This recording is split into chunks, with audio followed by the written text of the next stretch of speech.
Halo teman-teman, kali ini sudah agak lama tidak bicara tentang cucak hijau ya saya teman-teman. Jadi kali ini saya ingin berbagi cerita seputar cucak hijau lagi. Jadi langsung saja kita ke cerita ya. Jadi seperti ini teman-teman, selama rawatan ada masalah kecil dalam merawat cucak hijau. Yaitu contoh kasusnya ke kasus saya ya teman-teman. Apa itu? Tentu saja masalah nyisir bulu ya teman-teman. Nah terus kenapa kok masalah? Nah di sini karena sepengalaman saya ya teman-teman memelihara cucak hijau, ketika nyisir bulu itu pasti banyak bulu rontok dan penampilan burung juga kurang baik ya teman-teman, jadi kurang enak dilihat seperti itu. Dan kalau soal gantangan, ada yang bilang dan beberapa konten di sosmed juga bilang bisa mengurangi poin. Jujur saya belum mengalami dan melihat secara langsung ya teman-teman. Yang saya alami adalah seperti yang saya katakan tadi, yaitu burung selalu nyisir bulu dan rontok juga bulunya ya teman-teman. Kalau mabung, kenapa setiap 1 minggu atau beberapa hari sekali ya teman-teman. Nah di sini saya tidak mau bicara tentang birahi dan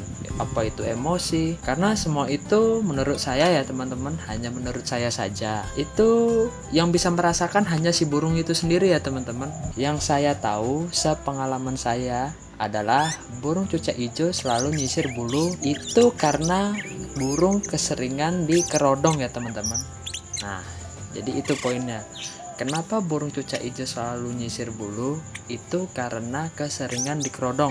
Kenapa saya bisa bilang seperti itu? Tentunya pasti ada kasusnya teman-teman. Ini sudah saya perhatikan beberapa kali, baik di dalam ruangan. Ini soal penggantungan ya teman-teman, baik di dalam ruangan ataupun di luar ruangan. Dan awalnya juga saya kira karena saya gantung di dalam ruangan, dan ternyata ketika saya taruh di luar pun masih tetap nyisir bulu ya teman-teman. Dan saya juga mengira apakah mabung, tapi kok setiap beberapa minggu sekali atau beberapa hari sekali seperti itu ya teman-teman. Dan lanjut ke rawatan ya teman-teman. Nah rawatannya setelah rontok dan nyisir bulu seperti itu, saya lakukan full ablak ya teman-teman, di luar maupun di dalam ruangan. Nah ketika itu nyisir bulunya semakin berkurang ya teman-teman, dan hampir tidak nyisir lagi, jadi bulu burungnya mulus. Dan ketika nyisir bulu seperti ini ya teman-teman, biasanya ini ya, tidak mesti ya teman-teman, itu disertai burung sedikit gembung. Ini terkadang saja ya teman-teman,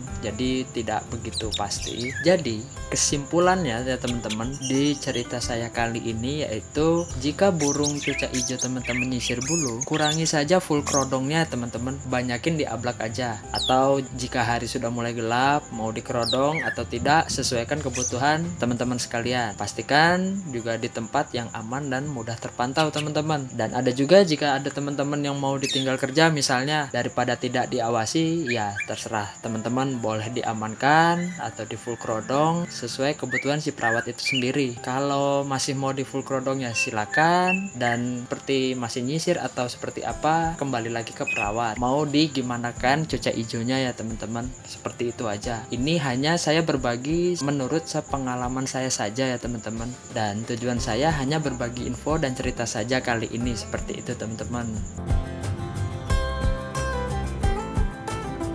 Nah teman-teman, saya kira cukup untuk cerita hari ini. Terima kasih buat teman-teman Sobat Kicau yang sudah menyaksikan, dan buat teman-teman jika ada saran atau masukan, boleh isi kolom komentarnya ya teman-teman.